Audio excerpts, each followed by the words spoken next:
एक दंपति, ब्राह्मण दंपति, श्री बद्रिक आश्रम में बड़ी कठोर तपस्या उन्होंने की।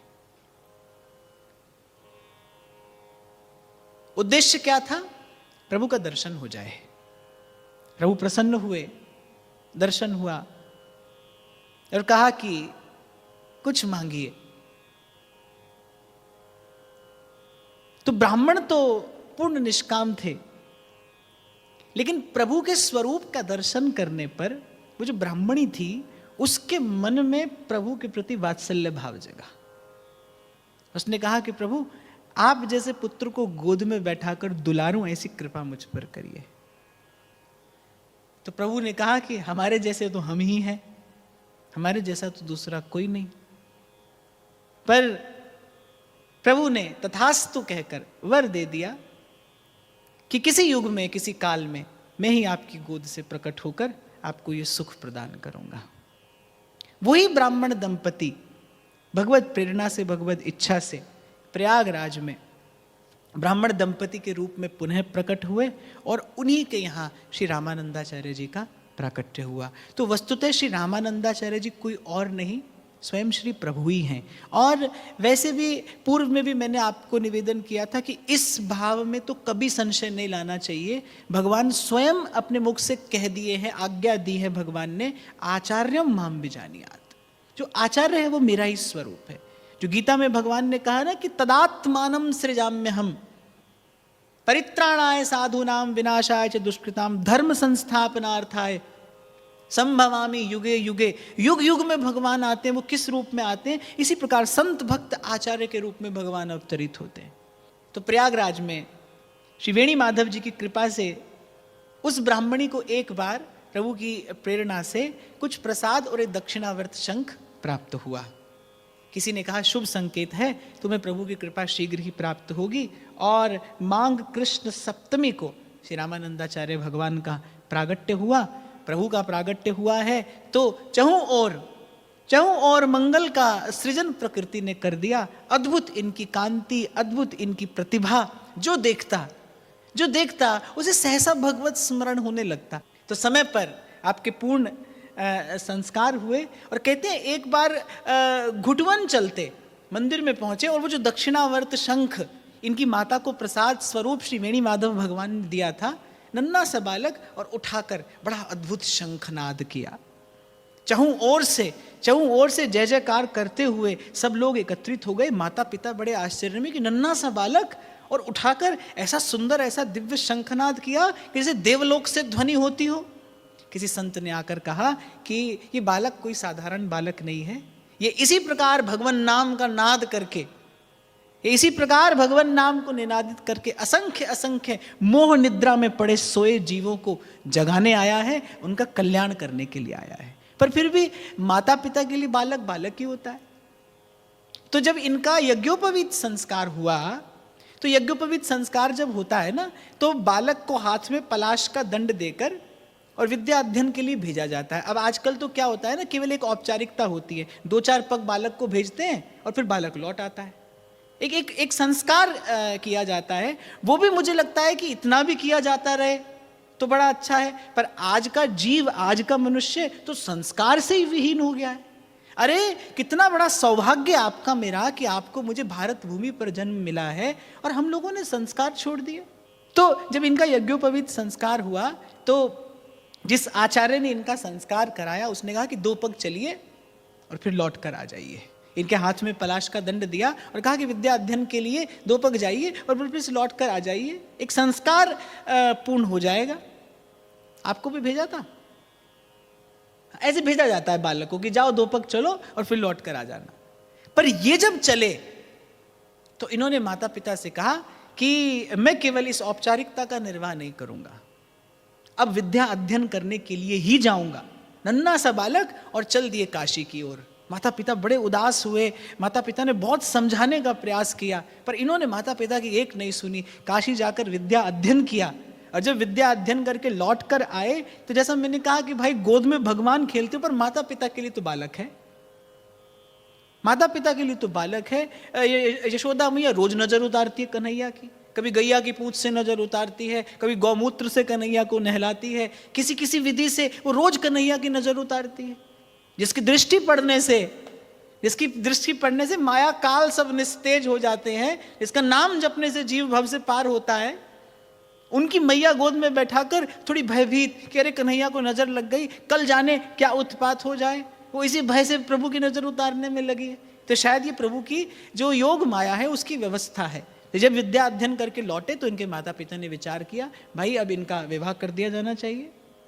और इन्होंने नैष्ठिक ब्रह्मचर्य व्रत का पालन करना था। इन्होंने माता पिता से कहा कि मैंने विद्या अध्ययन के काल में ही भगवती गंगा की साक्षी में यह व्रत लिया है कि मैं आजीवन ब्रह्मचारी रहूंगा।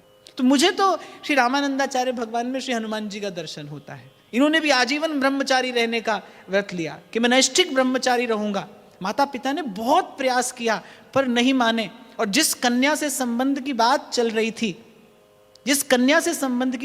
थी, उस कन्या को भी भगवान ने आकर स्वप्न में यही आदेश दिया कि इनके प्रति मन में ऐसी बुद्धि रखना छोड़ो, जाओ उनके चरण पकड़ो और उनसे श्री राम नाम की दीक्षा प्राप्त करो। वो कन्या इनके पास आई, इनसे गुरु मंत्र लिया और कहते हैं जैसे ही कन्या ने गुरु मंत्र लिया और इन्होंने उसके मस्तक पर अपना वरद हस्त पधराया, ब्रह्मरंध्र का भेदन करते हुए वो कन्या, वो आत्मा परमात्मा में जाकर विलीन हुई।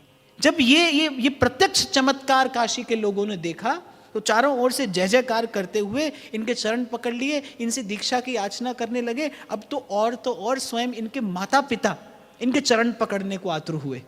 जैसे ही माता पिता चरण पकड़ने के लिए दौड़े, अभी बड़े धर्म संकट में पड़े। किसी भी परिस्थिति में माता को अपने पुत्र को प्रणाम नहीं करना चाहिए। किसी भी परिस्थिति में पुत्र स्वयं भगवान हो तो भी माता को प्रणाम नहीं करना चाहिए। माता के प्रणाम करने से पुत्र का समस्त पुण्य क्षीण हो जाता है। माता पिता और गुरुजनों को कभी प्रणाम नहीं करना चाहिए, अपने शिष्य को, पुत्र को। ऐसा करने से उनकी भजन भावना, उनका पुण्य क्षीण होता है। तो जब इनके माता पिता दौड़े इनको प्रणाम करने के लिए तो ये अंतर्ध्यान हो गए। इन्होंने अपनी शक्ति का प्रयोग किया और अंतर्ध्यान हो गए। और जब ये अंतर्ध्यान हुए तो माता पिता बहुत आकुल व्याकुल हुए, बड़े अकुला गए। और जब बड़े अकुलाए तो प्रभु के नाम का ही आश्रय लिया। श्री राम जय जय राम, श्री राम जय जय। जब इनके माता पिता व्याकुल हुए और प्रभु के नाम का बड़े करुण स्वर में उच्चारण करने लगे तो श्री वशिष्ठावतार श्री राघवानंद जी, जो आगे जाकर इनके गुरु हुए, वो सहसा उस स्थान पर प्रकट हो गए। माता पिता के व्याकुल होने का कारण पूछा। जब इन्होंने कहा तो उन्होंने कहा कि इसी समय यहाँ पर यज्ञ होगा। 6 करोड़ श्री राम नाम की आहुति दी गई। उस स्थान पर बड़ा भारी यज्ञ हुआ और श्री रामानंदाचार्य भगवान को पुनः प्रकट होना पड़ा। जब पुनः प्रकट हुए तब श्री राघवानंद जी महाराज से विधि पूर्वक श्री राम मंत्र की दीक्षा और पंच संस्कार प्राप्त किए और गुरु ने आज्ञा की कि अब आपको इस संसार में रहते हुए इस संसार के मंगल का, उद्धार का ये पुण्य कार्य करना है, क्योंकि आपके प्रकट होने का उद्देश्य यही है। इसीलिए प्रभु ने आपको इस धराधाम पर भेजा है। तो पंचगंगा घाट पर आप भजन करने लगे। काशी के निकट एक छोटा सा स्थान, वहां के राजा के पुत्र को, राजकुमार को कोढ़ हो गया। श्री रामानंदाचार्य जी की बड़ी महिमा सुनी थी तो राजा पुत्र के स्वस्थ होने की कामना लेकर आचार्य चरणों में उपस्थित हुआ। आप भजन भाव में निमग्न बैठे थे।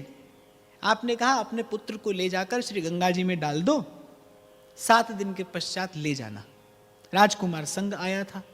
अब भाई राजा तो ऐसा कर पाने में असमर्थ रहा, अपने पुत्र को उठाकर गंगा में डाल दे, राजा इतना साहस नहीं कर सका। यद्यपि यदि संत की महिमा का बोध होता तो करने में नेक भी संकोच नहीं करता, लेकिन वस्तुतः राजा महिमा जानता नहीं था। आ तो गया, स्वार्थ के वशीभूत होकर श्री स्वामी जी के चरणों में उपस्थित तो हो गया, पर श्री स्वामी जी के कहने पर ऐसा कर नहीं पाया।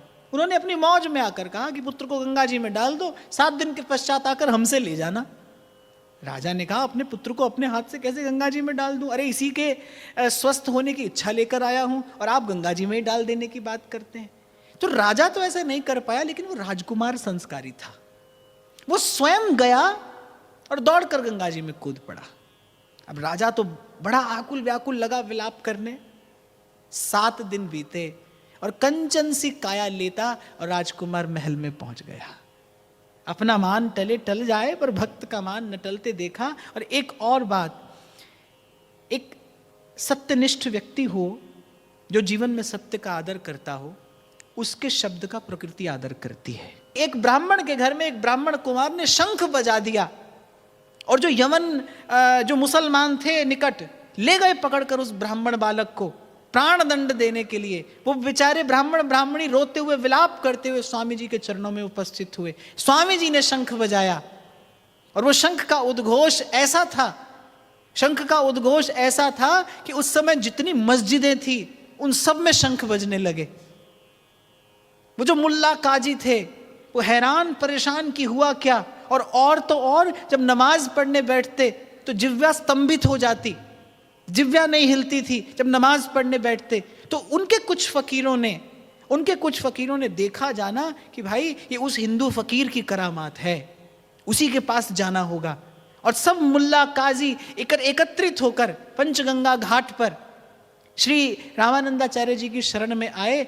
12 शर्तें श्री स्वामी जी ने लिख कर दी कि हिंदुओं पर से यही अत्याचार करने आपको बंद करने होंगे, हमारे धर्म स्थानों को कर मुक्त करना होगा, तीर्थ यात्रा को कर मुक्त करना होगा, स्वतंत्रता से हम अपने धर्म का पालन कर सकें। अरे ऐसी स्थिति थी, एक हिंदू अपनी इच्छा से शिखा सूत्र नहीं रख सकता था, माथे पर तिलक नहीं लगा सकता था, तीर्थ का दर्शन नहीं कर सकता था, देव दर्शन के लिए धन देना पड़ता था। ऐसी दुर्दांत परिस्थितियों से ये भारत भूमि पीड़ित हुई है, पदाक्रांत हुई है। म्लेच्छों ने कैसे कैसे अत्याचार नहीं किए। अरे जो आप पुराणों में कथाओं में पढ़ते हैं, वो रावण और कंस के अत्याचार, वो हिरण्यकश्यप के अत्याचार, वो इस युग में भी हुए। और इन संतों ने, इन आचार्यों ने अपनी भक्ति के प्रताप से, अपने भजन के प्रताप से आपकी मेरी रक्षा की। तो इस प्रकार उन यवनों के अत्याचार से इस भारत भूमि को मुक्त किया। आपके प्रताप से पुनः धर्म की स्थापना हुई और धर्म संस्थापनार्थाय संभवामि युगे युगे, यही प्रभु के अवतरण का हेतु है। दिग्विजय की, तीर्थों का उद्धार किया। जब दक्षिण में गए तो वहाँ वैष्णव और शैवों का झगड़ा था। जब श्री रामेश्वर में आप मंदिर में दर्शन करने जाने लगे तो उन्होंने कहा वैष्णव तिलक लगाकर नहीं जा सकते, ऊर्ध्वपुंड लगाकर नहीं जा सकते, त्रिपुंड लगाकर जाना होगा। श्री स्वामी जी ने फिर शंखनाद किया। वो जो शंख था वही आपका अस्त्र था। उसी के उद्घोष से आपने सोए जीव को जगाया, उसी के उद्घोष से आपने माया के प्रभाव को निस्तेज किया, उसी के उद्घोष से उस विजय मंत्र का डिमडिम घोष किया और इस भारत भूमि को फिर से उसी धर्म की शीतल छाया प्रदान की।